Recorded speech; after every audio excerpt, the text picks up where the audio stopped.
자녀들처럼 사십시오라는 제목을 가지고 에베소서 36번째 시간 갖도록 하겠습니다. 바울은요, 이 에베소서에서 유난히 다른 서신서에서 좀 달리 구원받기 전과 후의 상태를 자주 언급합니다. 에베소서 2장 1절에서 7절이 그렇고요. 에베소서 2장 11절과 22절, 또 4장 17절에서 24절, 그리고 오늘 본문에서도 구원받기 전과 후의 상태를 비교하면서 우리에게 말하는 것입니다. 오늘 본문에서 이 어둠에서 빛으로 옮겨졌다 라고 말하는 것처럼 이 구원을 받기 전과 후의 상태와 상황이 완전히 상반되었다라는 것을 자꾸 보여주는 겁니다. 이것을 통해서 우리는 구원을 받기 전과 후의 변화는 너무나도 뚜렷하며 그 변화는 매우 급진적인 것임을 우리는 알아야 된다는 것입니다. 우리가 구원받기 전과 후의 상태가 어떤 급진적인 변화가 있다는 거예요. 그 상태와 상황이 완전히 상반된다는 것입니다. 이 기독교 신앙의 변화가, 기독교 신앙에 있어서 이 변화가 필연적인 것임을 사도 바울은 강조합니다. 그리스도의 피로 구속을 받은 교회는 더 이상 구원받기 전의 상태에 머물러 있을 수가 없다. 그들에게는 어떤 새로운 삶을 살아갈 수밖에 없는 어떤 필연적인 원인과 결과를 설명하면서 도전을 주는 것입니다. 자신이 구원을 받았다. 나는 그리스도 안에 있다. 라고 하면서 그 전과 후에 이 상반된 변화가 없다면 여러분들은 회개하고 예수를 믿어야 할 존재들임을 기억하셔야 된다는 것입니다. 그리고 시간이 지나면서 어떤 전과 후가 좀 상반된 어떤 내적 변화가 있어야 돼요. 그리고 그 내적 변화로 말미암아 생기는 어떤 외적인 변화가 있어야 되는 것입니다. 없다면 예수를 믿어야 될 사람들이라는 거죠.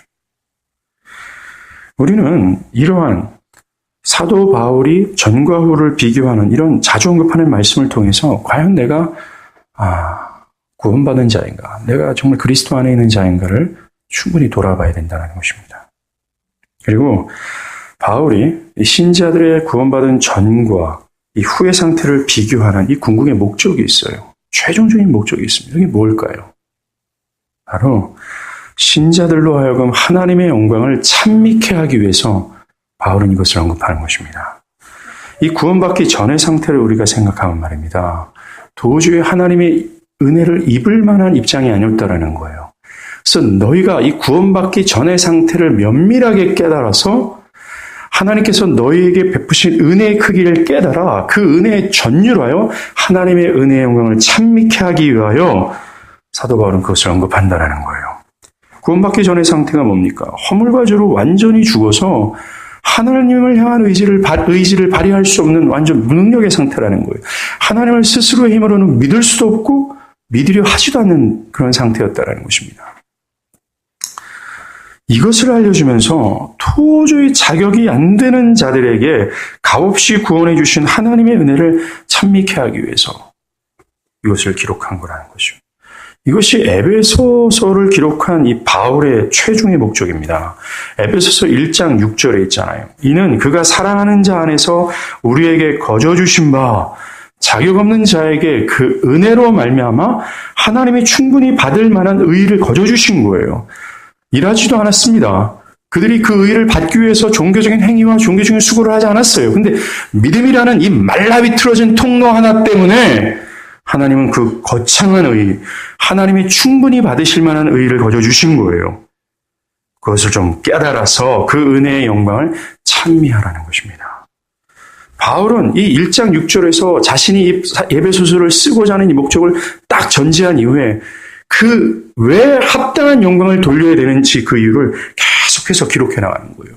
사실 그 은혜의 영광을 찬미하기 위해서 하는 것, 이 에베소서가 가진 이 목적이 말입니다. 성경 전체가 가진 목적과 부합이 되는 거예요.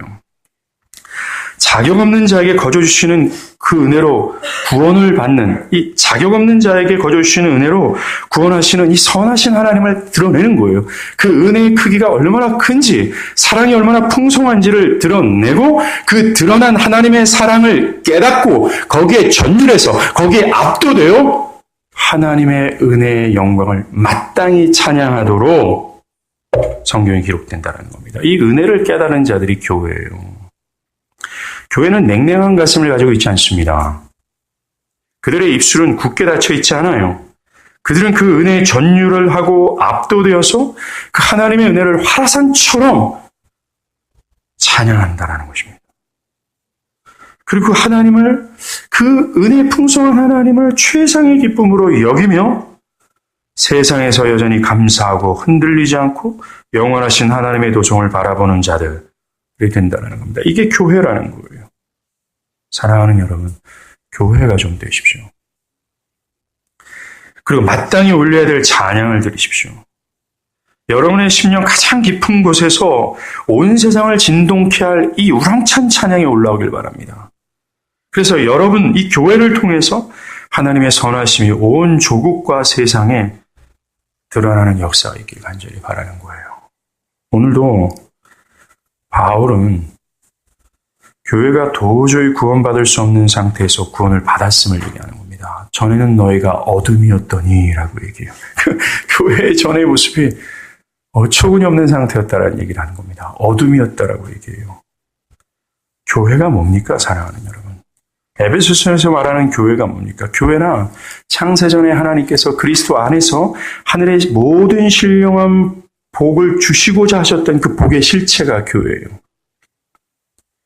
그 복을 주시고자, 즉 교회가 되게 하시기 위하여 하나님은 하나밖에 없는 아들을 십자가에서 죽이셨습니다. 그리고 성령은 교회를 거듭나게 하신 거예요. 그래서 하나님께 나아감을 얻게 되는 교회가 되게 하신 거예요. 교회는 인류 역사상 한 번도 있지 않았던, 이제까지 없었던 새로운 인류입니다. 그리고 하나님 아버지를 섬기는 하나님과의 가족 공동체예요. 그리고 하나님께서 거하시는 처소가 교회라는 겁니다. 이 교회가 되는 것이야말로 하나님의 모든 신령한 복의 총체를 받는 거예요.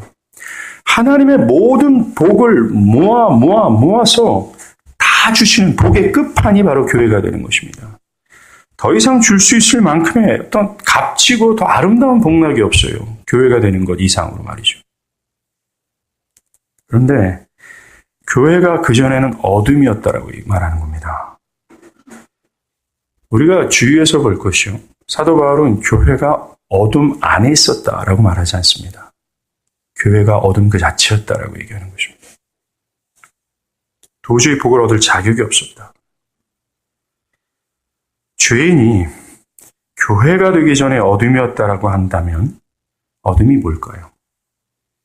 교회가 어둠이었다라고 얘기합니다. 우리는 이 에베소서 다른 곳에서 교회가 구원받기 전의 상태를 말하는 것을 통해서 어둠이 뭔지를 알 수 있을 것입니다.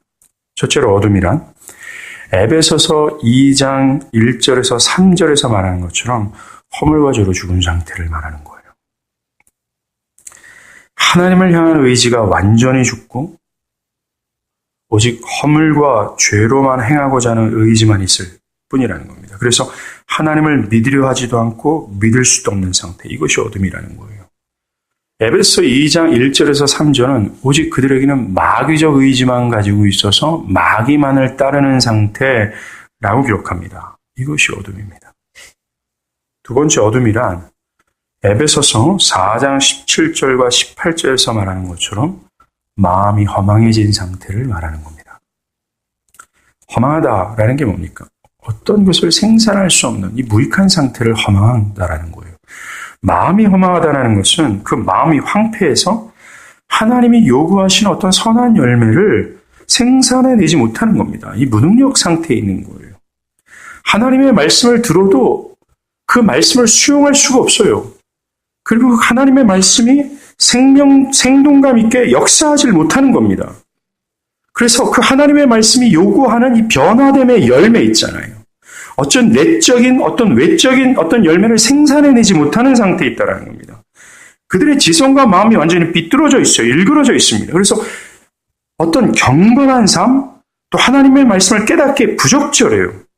들어도 도무지 깨닫지 못한다는 겁니다. 그 어떤 변화도 없고 어떤 영적인 열매도 나타나지 않는 것. 이게 어둠이라는 거예요. 고린도전서 2장 14절에 육에 속한 사람은 하나님의 성령의 일을 받지 아니하나니라고 얘기해요. 일을 받지 아니한다라는 건 기꺼이 자의적으로 받아들이지 않는다라는 것입니다. 이 어둠에 있는 사람들은 말이죠. 말씀을 말입니다. 이는 그것들이 그에게는 어리석게 보임이요 라고 얘기해요. 이 어둠들은 말입니다. 하나님의 말씀이 별로 가치 있게 들리진 않아요. 나에게 별로 의미가 없습니다.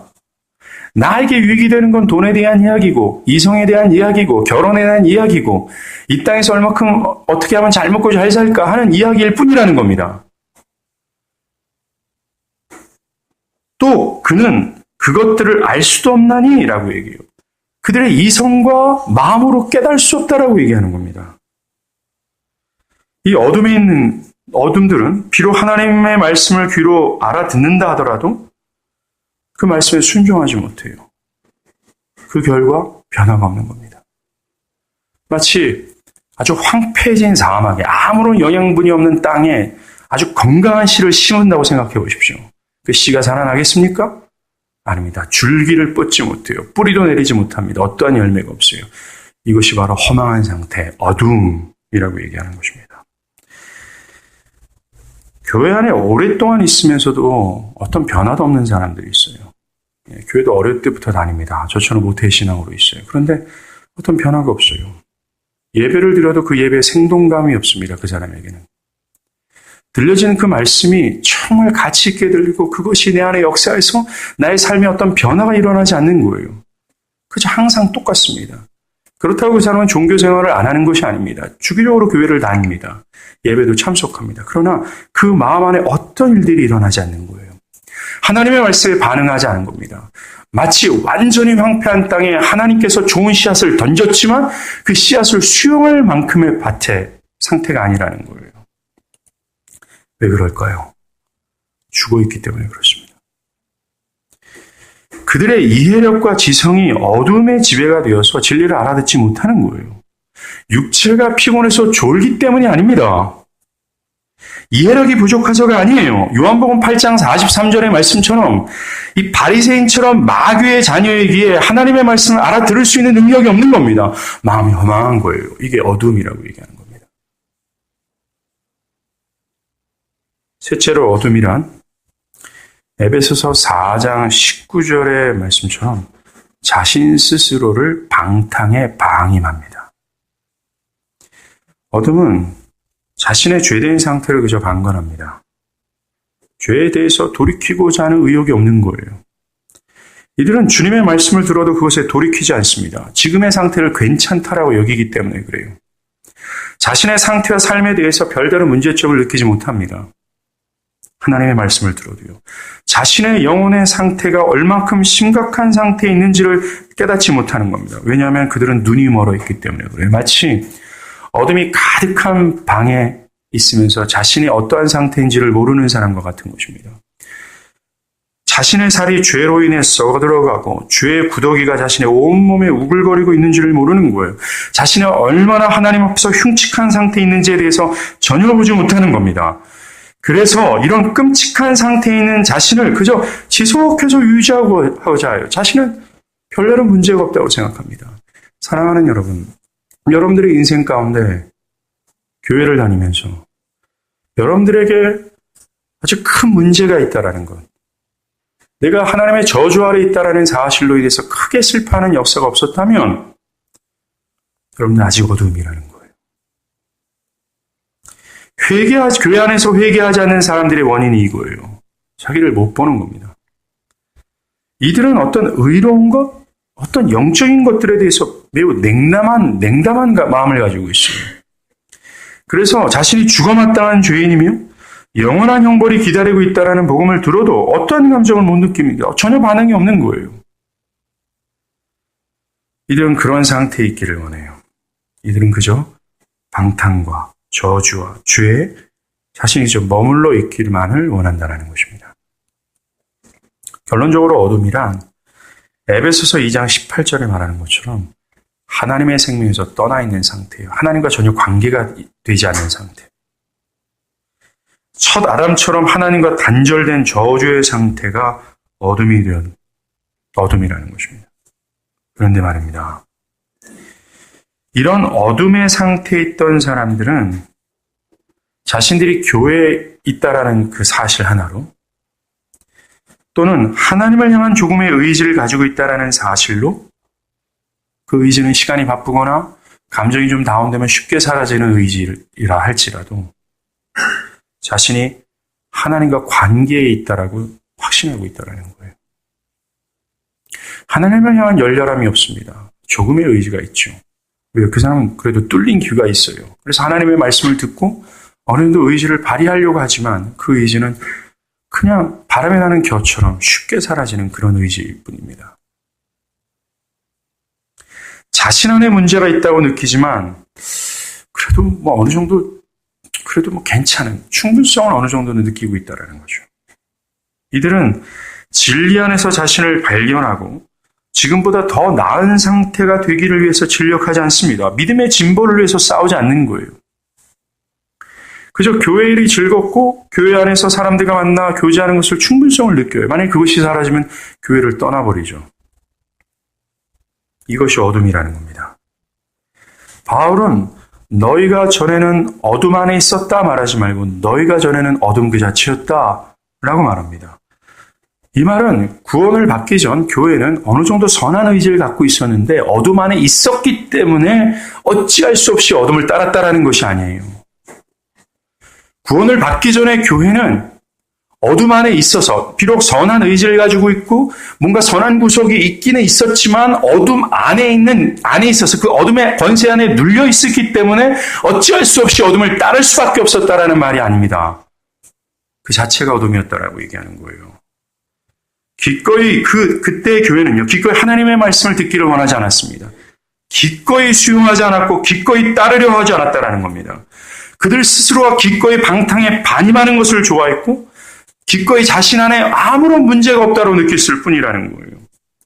하나님의 생명에서 그들은 스스로의 힘으로 기꺼이 떠나 있기를 바랬다는 것입니다.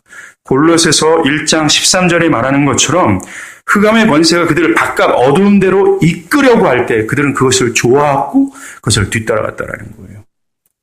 요한복음 3장 19절에 주님의 말씀처럼 사람들이 자기 행위가 합함으로 빛보다 어두움을 사랑한 것입니다. 사랑했다. 윌링리스를 가지고 있다는 거예요. 그 전에 교회는 기꺼이 어둠을 좋아했습니다. 상태가 어둠이었고 상황이 어둠 가운데 있었다는 거예요. 이런 이들에게 무엇을 기대할 수 있겠습니까? 그 어둠을 향해서 내려지는 것은 하나입니다. 하나님의 심판뿐이라는 거예요. 사랑하는 여러분, 여러분이 만약에 교회라면 저와 여러분은 그 전에 바로 이런 어둠이었다라는 얘기를 하는 겁니다. 혹시나 여러분 가운데 어둠이 있지 않습니까? 그래서 기꺼이 어둠으로 행하고자 하는 의지가 계속 발동되지는 않습니까? 여러분 가운데 지금보다 더 나은 상태로 나아지고자 하는 갈망, 그 갈망하는 의지조차 없는 분들이 있다면, 지금의 상태를 그저 방임하고 있다면 죽을 힘을 다해 돌이키십시오. 두려워하고 슬퍼야 됩니다. 그리고 하나님의 은혜를 구해야 됩니다. 안 그러면 죽습니다. 바울은 놀라운 소식을 전합니다. 이런 어둠이었던 교회가 이제는 주 안에서 빛이다 라고 얘기합니다. 그 존재가 어둠에서 빛으로 변화됐다라고 얘기해요. 이 빛과 어둠은 상반되는 것입니다. 어둠이 있으면 빛이 물러날 수밖에 없어요. 즉 교회는 더 이상 어둠이 아니다라고 얘기하는 겁니다. 빛이다라고 얘기하는 거예요. 어떤 변화, 즉 극단적이고 상반된 변화가 있다라는 거예요. 근데 중요한 것을 말합니다. 교회가 빛이 된 것이 주 안에서 일어났다고 얘기하는 거예요. 주 안에서 빛이 되었다라는 말을 한번 보겠습니다. 먼저 빛에 대해서 간단히 한번 생각해 볼게요. 이 물리학을 연구하는 사람들이 가장 신비롭게 여기는 것이 바로 빛입니다. 이 빛은 지구상에 있는 가장 중요한 에너지와 열의 원천이에요. 모든 것의 에너지와 모든 열의 근원이 된다는 얘기만 하는 겁니다. 그래서 빛이 없다면 지구에 에너지와 열이 존재할 수 없고 생명도 존재할 수 없다는 거예요. 실제로 지구 안에서 이동하는 모든 에너지 이동의 메커니즘이 있잖아요. 궁극적으로 빛에서 비롯됩니다. 만약에 빛이 없으면 바람, 물의 순환, 파도 등은 모두 멈추게 되고 맙니다. 그리고 지구는 갑자기 냉각되어져서 모든 생명은 죽고 마는 겁니다. 이렇게 빛은 어떤 생명의 원인이에요. 생명을 주고 생명이 살아있을 수 있도록 또 생명의 역동성을 가져다 주는 겁니다. 빛은 생명의 메커니즘이다라고 얘기를 하는 것입니다. 자, 이 지식을 가지고 한번 말씀을 들어보세요. 바울은 너희가 전에는 어둠이더니 이제는 주 안에서 빛이다 라고 말합니다. 이 구절과 창세기 1장 3절에 어둠의 지구를 향해서 하나님이 빛이 있으라 명령하신 그 구절을 바울은 연상케 해요. 그 두 구절을 서로 오버랩시킨다는 것입니다. 태초의 지구는 혼돈, 공허, 흑암의 상태였어요. 어둠이었다라는 겁니다. 흑암에 있었다라는 것은 빛이 없었다라는 거예요. 그 결과 생명의 메커니즘이 없는 거예요. 생명도 없고 생명이 자라날 수 있는 조건도 아니라는 겁니다. 어떤 열과 에너지의 이동이 없어요. 완전히 냉각돼 있고 완전히 죽음의 상태라는 것입니다. 아까 우리가 영적인 어둠에 대해서 살펴봤는데 그런 어둠이 지구의 상태였다는 것입니다. 완전히 황폐된 거예요. 자생력이 없어요. 죽어 있는 겁니다.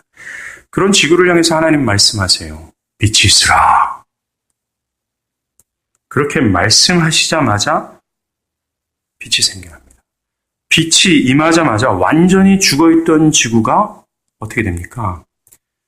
모든 에너지와 열이 이동할 수 있고 생명을 담을 수 있는 완전히 충만한 상태로 변화가 되는 거예요.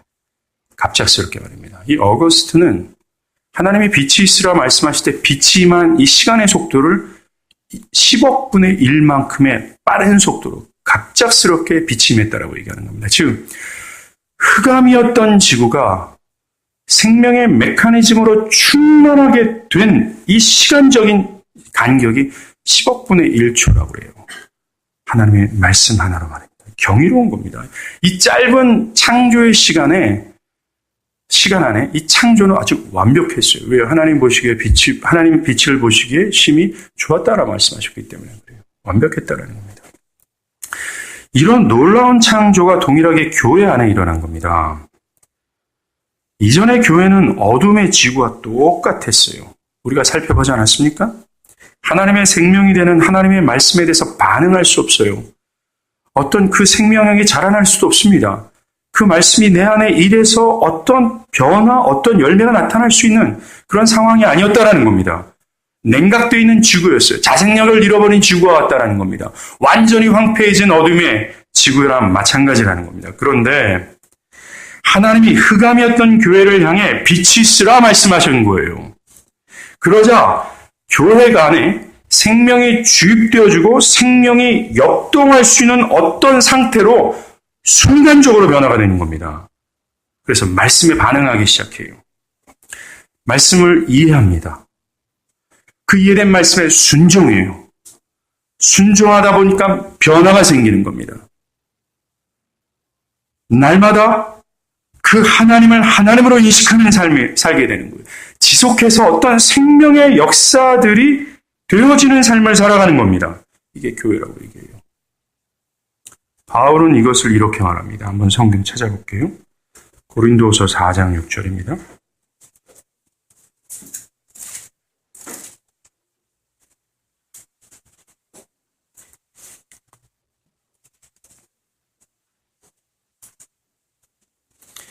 고린도후서 4장 6절이에요. 제가 읽어볼게요. 어두운 데에 빛이 비추라 말씀하셨던 그 하나님께서 예수 그리스도 얼굴에 있는 하나님의 영광을 아는 빛을 우리 마음에 비추셨느니라. 이 구절도 창세기 1장 3절을 연상케 하죠. 오늘 본문처럼 말입니다.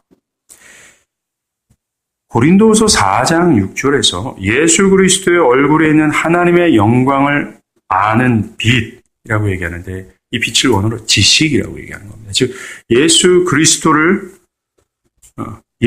통해서 나타난 하나님의 영광을 아는 지식의 빛이라고 얘기해요. 이 지식이 뭘까요? 바로 복음입니다. 이 복음을 우리 마음에 비추셨다라고 말씀하시는 거예요. 천지를 창조하실 때는 흑암의 상태에 있는 지구를 향해서 하나님이 말씀하시로 말미암아 빛이 되었잖아요. 지구가. 지금은 하나님이 복음을 통하여 그 빛을 우리 가운데 발산하신다라고 얘기하는 거예요. 즉 하나님이 복음을 통하여 우리가 빛되게 하신다라고 말씀하신다는 겁니다.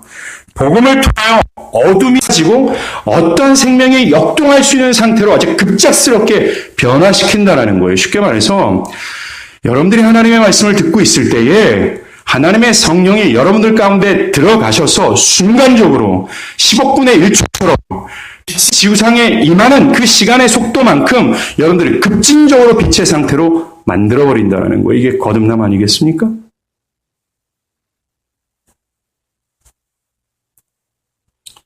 그리고 빛이 된 여러분들은 빛의 원리로 살아가게 되는 거예요. 뭡니까? 이 황폐해진 그 땅이 기경되어지는 겁니다. 순간적으로. 귀가 열리고 눈이 열려 하나님의 영광을 보고 또 내 자신이 그 어둠 가운데 내 자신을 지금까지 못 봤는데 빛이 임하자 내가 어떠한 상태에 있는지를 깨닫게 되는 거예요.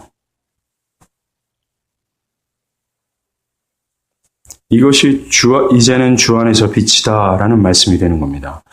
그리고 주 안에서 빛이 되었다는 의미 속에서는요, 이 그리스도의 십자가의 사건이 개입되어 있어요. 이 골로새서 1장 9절에서 13절은요, 그가 우리를 흑암의 권세에서 건져내사 그 사랑의 아들의 나라로 옮기셨다라고 얘기합니다. 그리스도의 죽음으로 우리가 어둠에서 빛으로 옮겨받았다라고 얘기하는 겁니다. 이 하나님의 은혜를 얘기하고 있어요. 자격 없는 죄인을 빛된 교회로 하나님은 만드신 겁니다. 교회는 빛이에요. 어둠이 없습니다. 여러분들 아까 제가 4가지 형태로 에베소서 얘기하는 어둠의 상태를 얘기하지 않았습니까? 빛과 어둠은 서로 공존할 수 없어요. 빛이 임하면 어둠은 물러가게 됩니다. 그 어둠과 빛 중에 항상 승리는 빛이 승리할 수밖에 없습니다. 그런 것처럼 교회는 어둠이 존재하지 않고 결국 빛된 교회는 항상 승리할 수밖에 없음을 여러분들 기억하십시오. 교회는 빛입니다. 그 존재와 상태가 하나님의 생명과 에너지로 역동하는 존재가 된다는 거예요. 빛이 임하자 어둠이 사라지는 것처럼 이젠 교회 안에 어둠의 속성이 물러가는 겁니다. 더 이상 어둠이 없어요. 더 이상 어둠의 권세가 이끄는 대로 살아가지 않는다는 겁니다. 그것을 저항하고 씨름한다는 거예요. 하나님을 향하지 않았던 오직 마귀적 의지를 가지고 죄와 허물로만 살아가고자 하는 의지를 발동했던 그들이 돌이켜 어떻게 되는 겁니까? 빛의 원리의 의지를 가지고 있는 겁니다. 하나님을 향하는 거예요. 하나님의 말씀을 수용하는 것입니다. 그 말씀이 나에게 의미가 있는 거예요. 그 말씀을 통해서 자신을 비춰보는 겁니다. 자신이 좀 더 나아지기를 바라며 살아가게 되는 거예요. 그 말씀 속에서 드러나는 그 하나님의 은혜와 영광을 찬미하는 삶을 살아가는 것입니다. 뭔가 전과 후가 달라지는 거예요. 전에는 어둠이었더니 이제는 빛이다라고 얘기하는 겁니다. 이게 교회예요. 나를 변화시키는. 태초의 지구처럼 하나의 빛이 있으라는 순간에 이 지구가 영광스럽게 변하잖아요. 하나님의 성령의 말씀을 통해서 우리에게 빛을 비춰줘요. 그래서 우리가 빛이 됩니다. 그때 교회는 영광스러운 존재가 되는 겁니다. 내면이. 사랑하는 여러분, 여러분들은 빛이십니까? 빛된 교회이십니까? 어떤 빛이만 그 어떤 빛이 제공하는 어떤 삶의 원리로 여러분들 살아가고 계십니까? 우리가 빛이 되기 위해서 필요한 것이 바로 이거예요. 우리 심령에 복음을 통해서 드러난 그 하나님의 말씀, 빛이 임하는 것이 우리 가운데 필요한 거예요. 거듭남이 필요하다는 겁니다. 어떤 성령의 일해 주심이 필요하다는 거예요. 지금까지 하나님의 말씀이 자신에게 별 의미가 없어요. 그리고 그것이 못 알아듣습니까? 여러분들이 필요한 게 바로 이 거듭남입니다. 빛이 되는 거예요. 성령이 살려주시는 겁니다. 어둠이 사라지는 거예요. 그리고 교회를 오랫동안 다녔어요. 근데 변화가 일어나지 않아요. 여러분들, 말씀은 어떤 생명을 일으키거든요. 화라산처럼 분출하는 그 어떤 것이 있습니다. 우리를 하나님을 향해 포커스하게, 집중하게 합니다. 그 하나님의 사랑에 매료되게 해요. 그래서 하나님을 위하여 살게 합니다. 이런 변화. 지금까지 이런 변화가 없다면 여러분들이 필요한 것은 빛이 되는 거예요. 거듭남이 필요한 겁니다. 오랫동안 교회에 있으면서 하나님을 향해 냉랭한 가슴을 가지고 있는 사람들이 있다면, 그리스도를 더 닮아가고자 하는 그 열망이 없는 사람들은 거듭나야 된다는 거예요. 자신의 지금의 상태의 충분성을 느끼고 자신의 죄됨을 깨닫지 못하고 그저 방탕의 현재에 방임하고 있는 사람들이 있습니까? 옛 습관 가운데 내가 깊이 뿌리 박혀 있는 모습을 통해서도 그것을 괜찮다라고 여기는 사람들이 있다면 빛이 임해야 돼요. 빛이 되어야 됩니다. 안 그러면 죽습니다. 지옥 간다라는 거죠.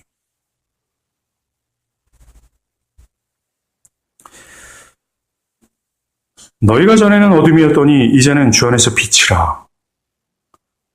이 짧은 구절이 우리에게 도전하는 것이 너무나 많은 것을 깨닫게 돼요. 너희가 다른 존재가 되었다라고 얘기하는 겁니다. 바울은 교회가 빛이다라고 말하잖아요. 그 다음에 뭐라고 얘기합니까? 빛의 자녀들처럼 행하라 라고 얘기해요.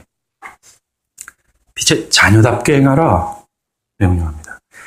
여기서 행하라 라는 헬라어 단어가 이 페리파테오가 되는 거예요.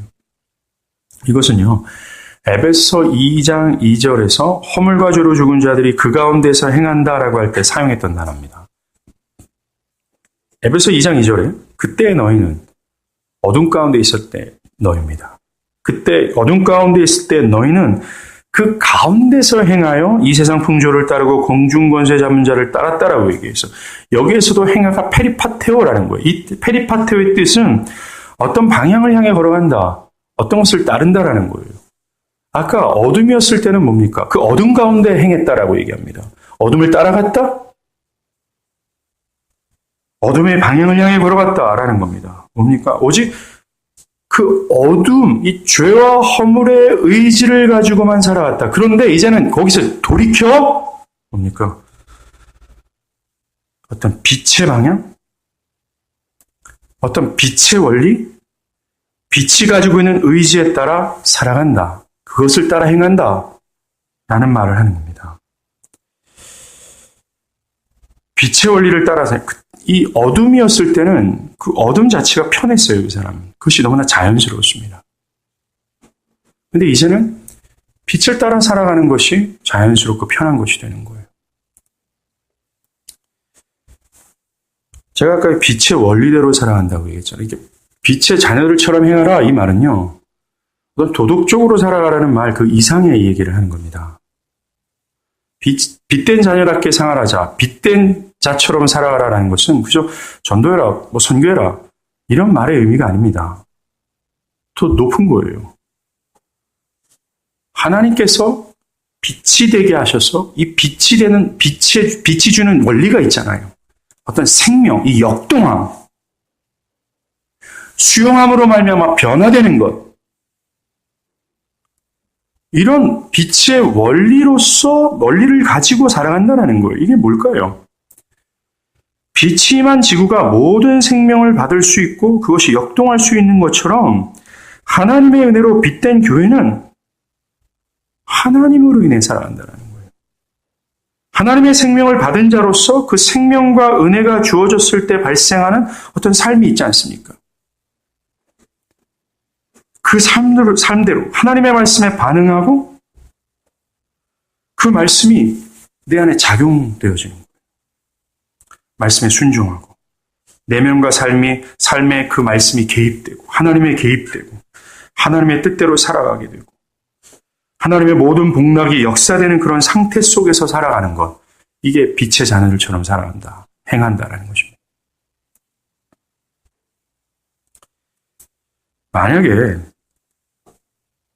빛의 원리대로 살아간다면 필연적인 것은 변화입니다.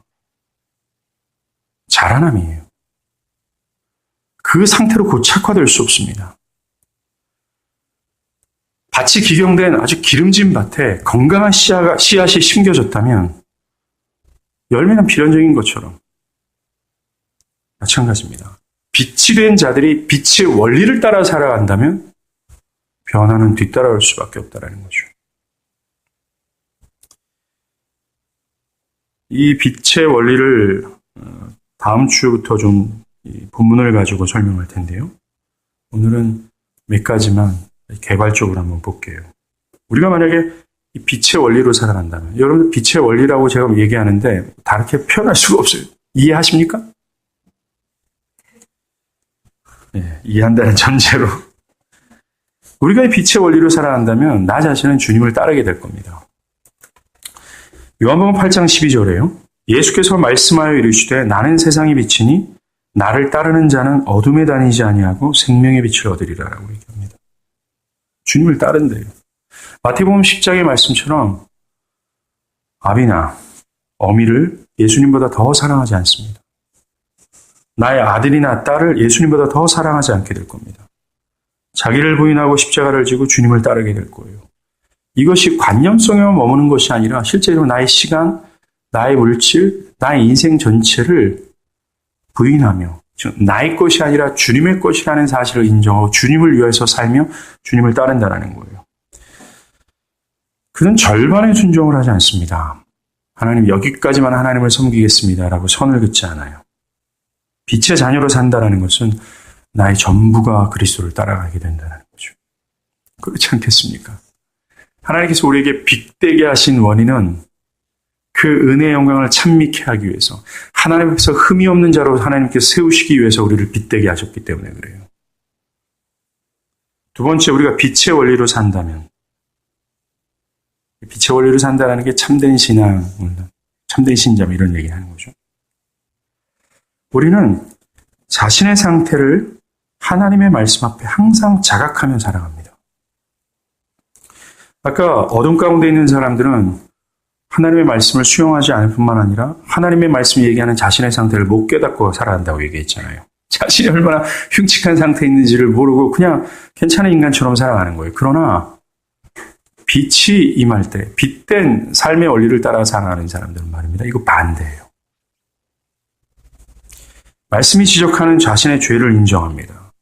그것에서 돌이키고자 하는 삶을 사는 거죠. 좀 더 나은 상태가 되기를 바라는 겁니다. 더 거룩해지기를 바라는 거죠. 지금보다 더 주님을 사랑하길 바라는 거예요. 더. 그러니까 우리가 찬송가 불렀잖아요. 내 구주 예수를 더욱 사랑. 숨질 때 하는 말 더욱 사랑. 빛이 되는 순간서부터 자신이 주님을 더 갈망해야 된다는 어떤 중요한 과제를 안고 시작하는 거예요. 더 사랑하고 싶다는 거예요.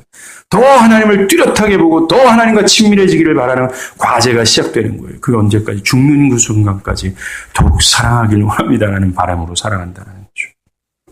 자, 이렇게 자신이 하나님의 말씀을 통해 죄인이라는 사실을 자각하며 살아가는 사람들에게 나타나는 건 참된 겸손함입니다. 참된 겸손함. 셋째로 성품의 변화가 있을 겁니다. 여러분들이 빛의 원리로 살아가는 것, 살아가는 우리가 참된 어떤 성품의 변화를 목적으로 살아가는 것이 아니라 빛의 원리를 따라 살아가게 될 때 자연적으로 내어지는 게 성품의 변화. 이게 성품의 변화가 그래서 열매라고 말하지 않습니까? 배나무가 내가 한번 열매를 맺어봐야지 강한 의지를 가지고 배를 낳는 게 아닙니다. 땅에 뿌리를 받고 땅의 자양분을 쭉 끌어당길 때 배가 자연스럽게 열리는 거예요. 똑같아요. 빛된 자녀에게만 성품의 변화가 있어요. 이들은 빛의 원리로 살아갈 수밖에 없기 때문에 그래요. 그리고 빛의 원리가 역사하고 있기 때문에 그렇습니다. 어떤 겸손함, 온유, 오래 참음, 사랑, 그의 말투, 그의 생각, 그의 태도 이런 것들이 점진적으로 변화되는 거예요. 저는 청년이 많은 우리 교회에 10년 후를 내다봅니다. 여러분들이 40대가 되고 50대가 됐을 때 정말 이 빛된 자처럼 행하는 신자들이 충만한 교회. 목사님 지금은 아닙니까? 뭐 아닐 수도 있죠. 그때 더 그걸 기대하는 거예요. 마지막으로 빛의 자녀들처럼 행한다라는 것은 하나님을 하나님으로 인식하면서 하는 것입니다.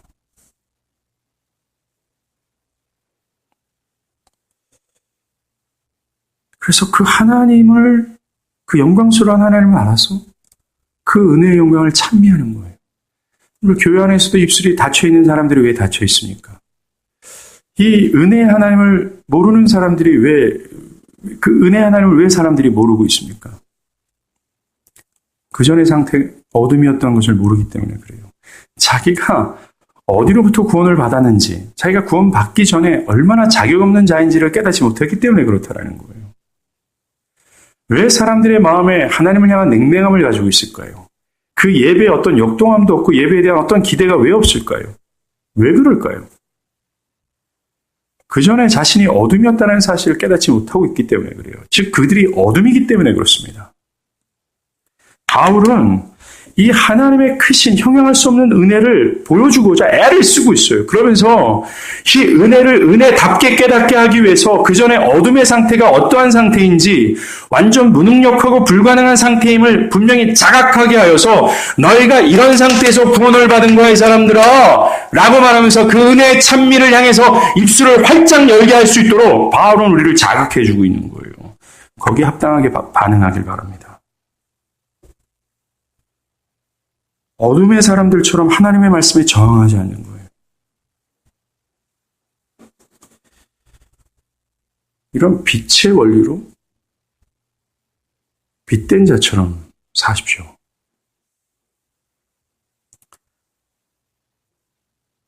성령께서 변화시킨 내면의 의지를 가지고 좀 살아요. 생명의 어떤 하나님의 말씀이 내 마음에 좀 이렇게 살아 역사하는, 그래서 무언가가 일어나는 그러한 삶을 사십시오. 그러기를 또한 바라십시오. 먼저 여러분 자신이 어둠이 아닌가를 한번 돌아보시겠어요? 아까 얘기한 나열한 그 어둠의 상태 안에 내가 있지 않은가를 한번 보세요. 그럼 그 어둠에서 바라기는 내가 돌이켜 그 빛이 되기를 사모하시길 바라요. 내가 거듭나기를 말이죠.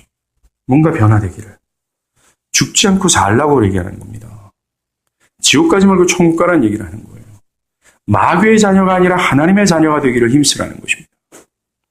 제가 추구하라고 말씀드리지 않았습니까? 예, 죄인된 우리 입장에서 할 수 있는 것은 그것을 추구하고 구하는 길밖에 없어요. 그리고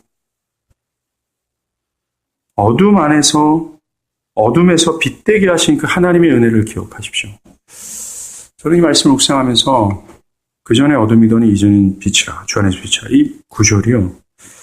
되게, 이게 나름대로 충격적으로 다가오더라고요. 이게 말도 안 되는 입장이었는데 이 빛이 되다니. 이 빛이 얼마나 아름다워요. 빛된 상태가 얼마나 아름답습니까? 바울은 우리에게 요구하는 겁니다. 은혜의 영광을 좀 찬미하라고. 도저히 불가능했던 자에게 베푸신 그 은혜를 기억하며 그것을 좀 찬양하라고 얘기하는 거예요. 그리고 계속 그 생명이 이렇게 움직이는, 살아있는, 삶이 진흙탕 같고 늪 가운데 있지만 뭔가 그는 그 어떤 늪 안에서도 생명이 역동하는 상태로 서 있는 그런 자녀잖아요. 그런 자들. 그런 자들로 살아가기를 간절히 바랍니다. 기도하겠습니다.